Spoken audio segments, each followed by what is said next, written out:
October 25, 1944, 6:58 a.m.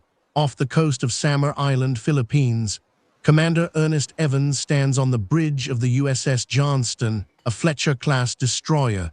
He's drinking coffee. His crew is at general quarters, but it's routine. They've been screening escort carriers for weeks, providing anti-submarine protection, shooting down the occasional Japanese aircraft. Nothing dramatic. Then the lookout's voice crackles over the intercom. Ships on the horizon, lots of them. Evans raises his binoculars and looks north. What he sees makes his coffee cup freeze halfway to his lips. Masts, dozens of them, superstructures of battleships and cruisers. A fleet, not a small patrol force, not a destroyer squadron, a full battle fleet. Evans counts quickly: 4 battleships, at least 6 heavy cruisers, 2 light cruisers, 12 destroyers, all steaming directly toward his position at 30 knots.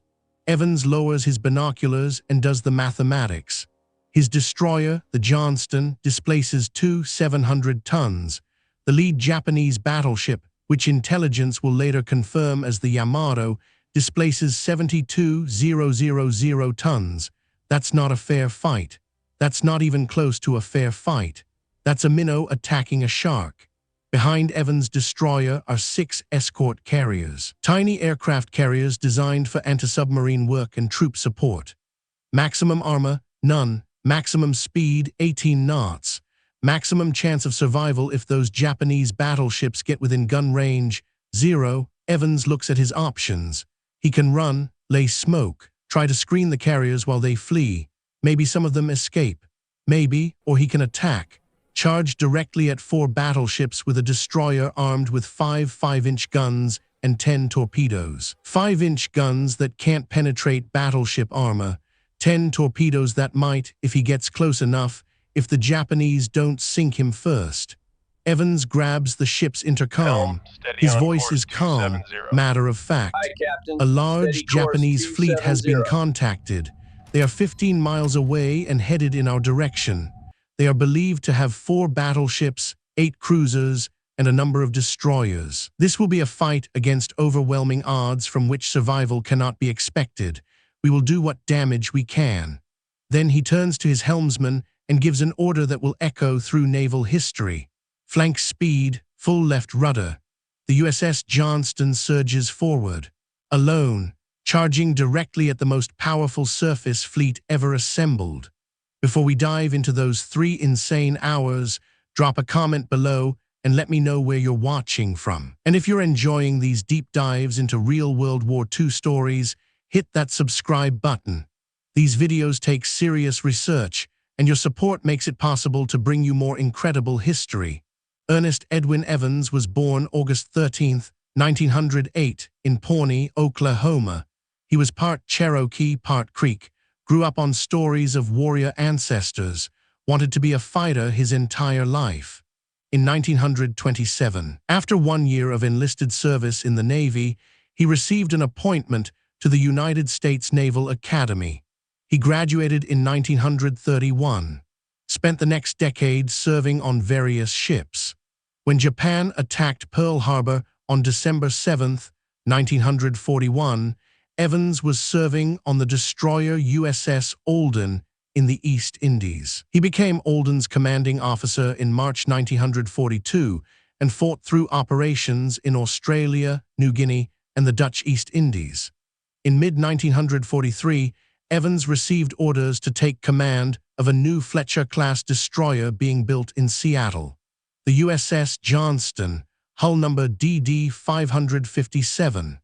At the commissioning ceremony on October 27, 1943, Commander Evans stood before his crew of 327 men and gave a speech. Not the usual bureaucratic nonsense about duty and honor, something different. This is going to be a fighting ship.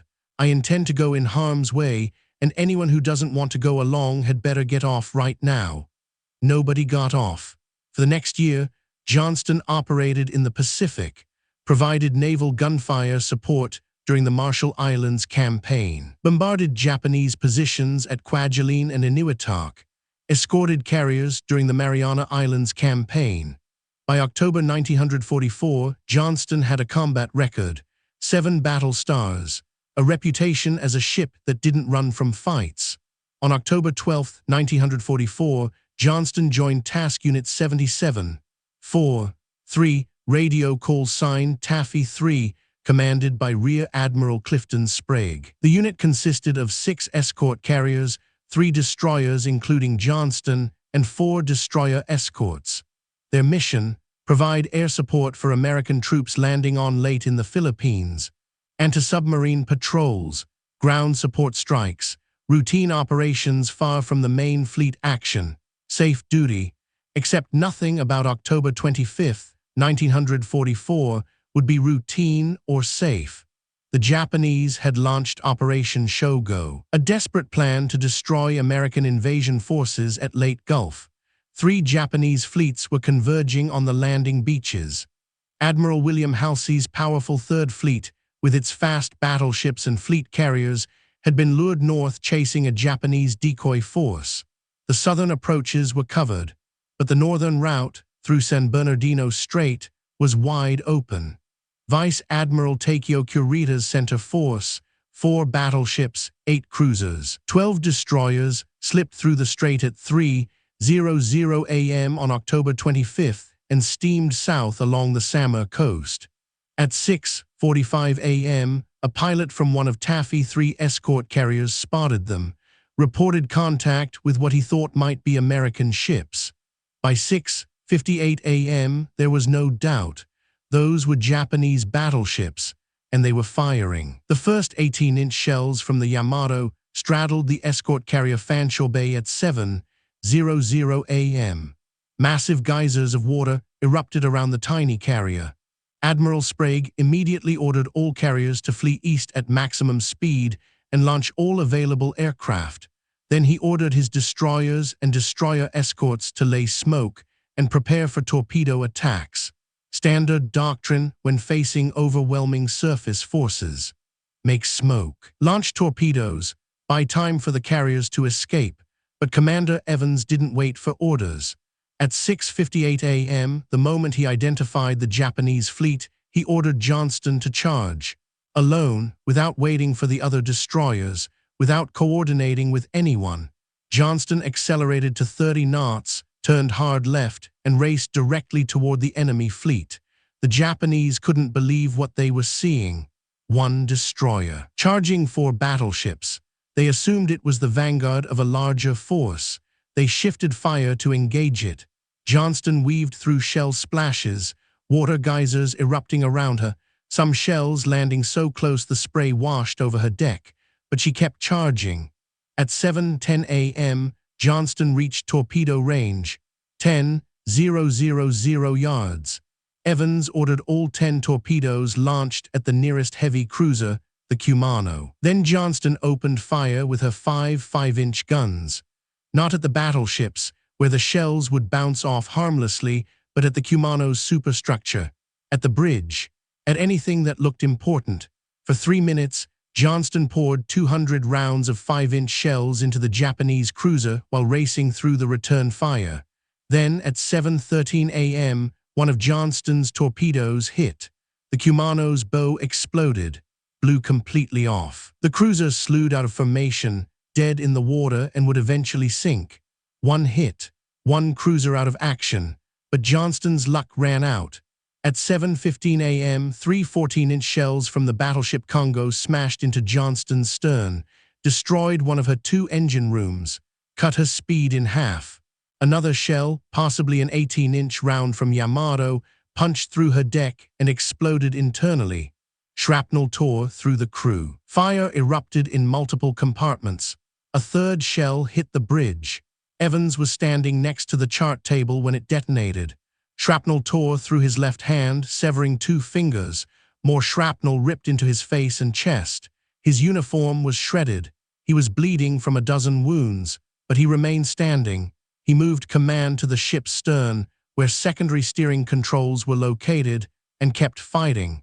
Johnston limped away from the engagement, trailing smoke and fire, barely making 15 knots. Evans assessed the damage. 1 engine room destroyed, bridge uninhabitable, Radar and communications knocked out, half his guns out of action. Most rational officers would head for safety at this point. Get the wounded treated, try to save the ship. Evans saw the other destroyers, Hull and Heermann, making their torpedo runs. Saw the tiny destroyer escort Samuel B. Roberts charging into the fight. And he ordered Johnston back into the battle.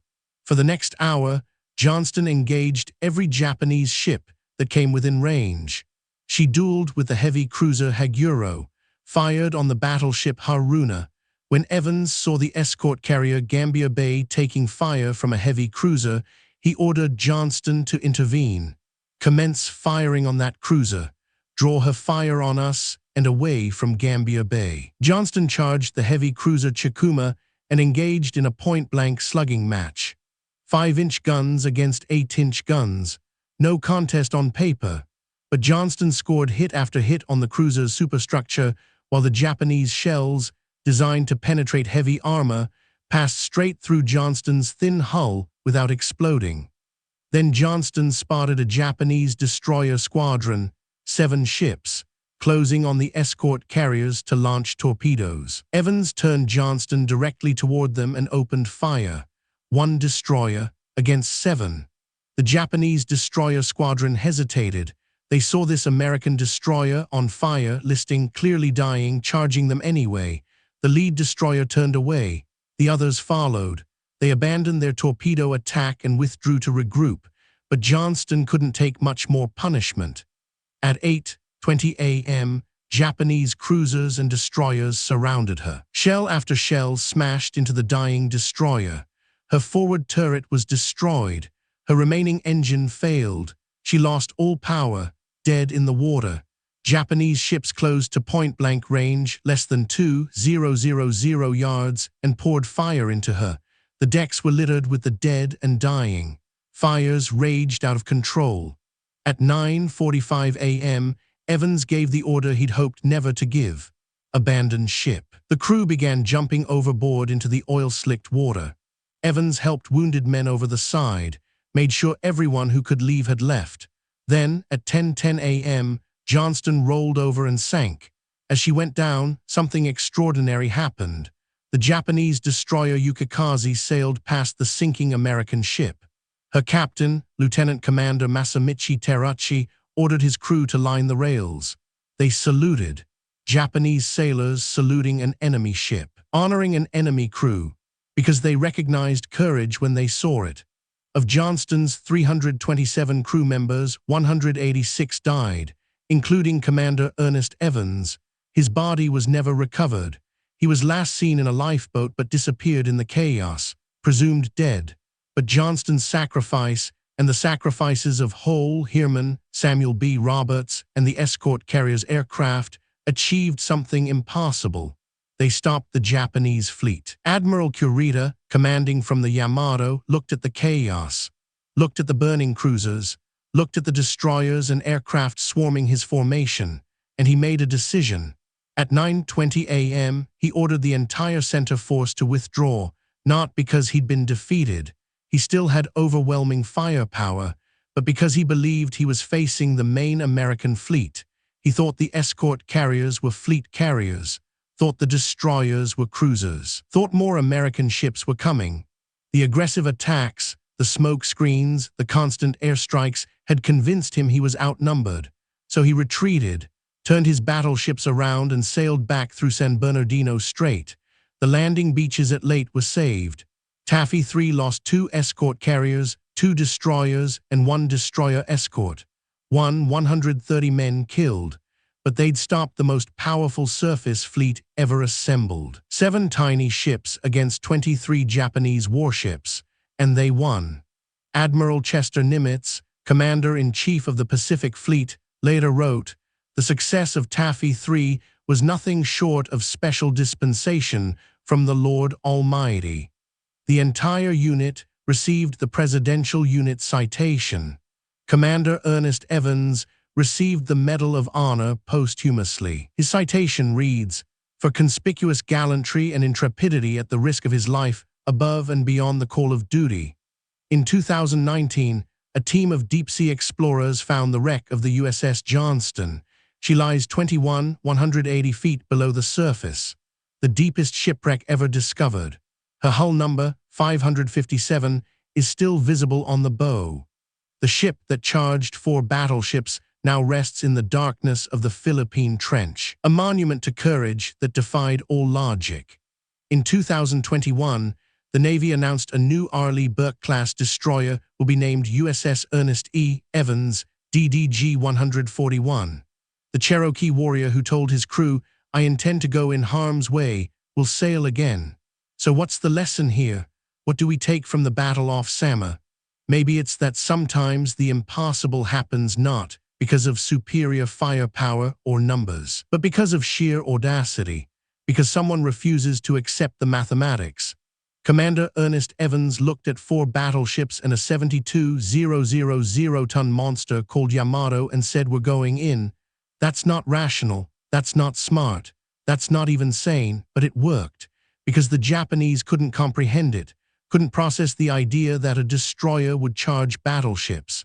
Their confusion gave Taffy 3 time for smoke screens, time for airstrikes, time for other destroyers to attack, and that time saved thousands of American lives on the beaches of late. October 25, 1944, off Samar, 1 destroyer versus the largest battleship ever built, a 700-ton ship attacking a 72,000-ton monster, the most insane 3 hours in naval history. And the day Ernest Evans kept his promise, "This is going to be a fighting ship. I intend to go in harm's way." He went in harm's way, and he took 186 men with him, but he saved thousands more. If this story gave you chills, hit that like button and subscribe to the channel. There are dozens more incredible World War II stories that deserve to be told, and I'll be bringing you a new one every week.